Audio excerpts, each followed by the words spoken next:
Hi everyone, welcome to my channel cooking with পেখম। আশা করছি আপনারা সবাই ভালো আছেন আর সুস্থই আছেন।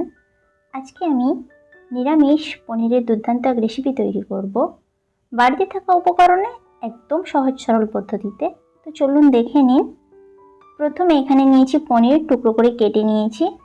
150 গ্রাম পনির আমি এখানে নিয়ে নিয়েছি। একটা প্লেটের মধ্যে 1 টেবিল চামচ বেসন আমি নিয়ে নিলাম।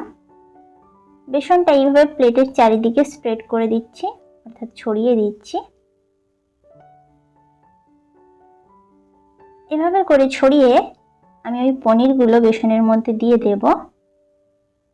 খুব বেশি বেসন নেওয়ার দরকার নেই, অল্প পরিমাণে নিতে হবে। পনির অনুযায়ী আপনারা আন্দাজ করে নেবেন, বেশি পরিমাণে নিলে বেশিই নেবেন। এরপর ওই পনিরের টুকরোগুলো হালকা করে এইভাবে বেসন মাখিয়ে নেব।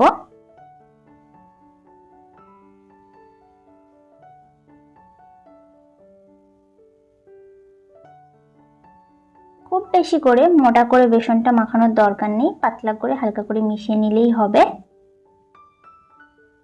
দেখুন, এভাবে মিশিয়ে নিলাম। এরপর ওভেনে কড়াই বসিয়ে দিচ্ছি সাদা তেল 2.5 টেবিল চামচ। এর বদলে ঘিও ব্যবহার করতে পারেন আপনারা। পনিরের টুকরোগুলো এইভাবে করে এক এক করে দিয়ে দেব। দিয়ে পনিরগুলো ভেজে নেব।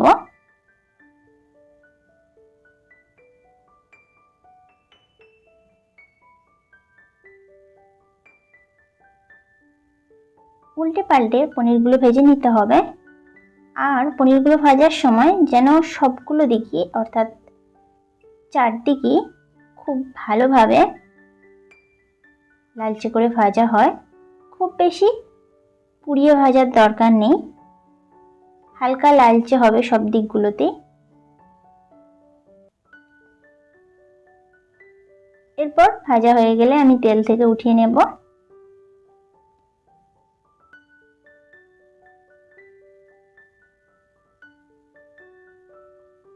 দেখুন, এভাবে ভেজে নিলাম।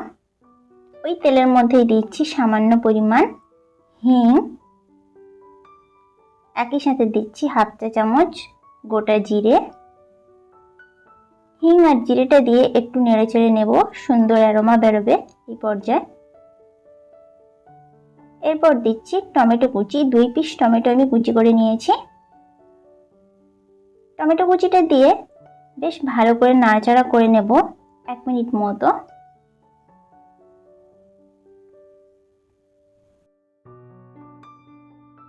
এভাবে নাড়িয়ে চাড়িয়ে এর মধ্যে দিচ্ছি স্বাদ অনুসারে লবণ।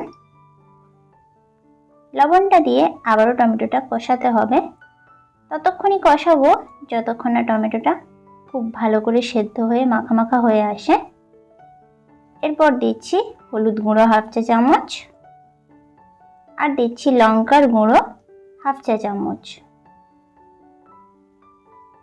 আদা বাটা 1 চা চামচ।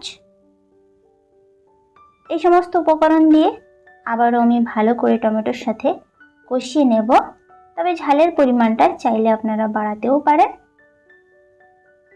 দেখুন, কষিয়ে বেশ তেল ছাড়তে শুরু করেছে এবং মশলাটা একদম বেশ শুকনো হয়ে এসছে।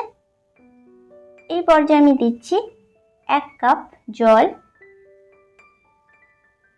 জলটা দিয়ে নাড়িয়ে চাড়িয়ে কিছুটা সময় ফুটতে দেব।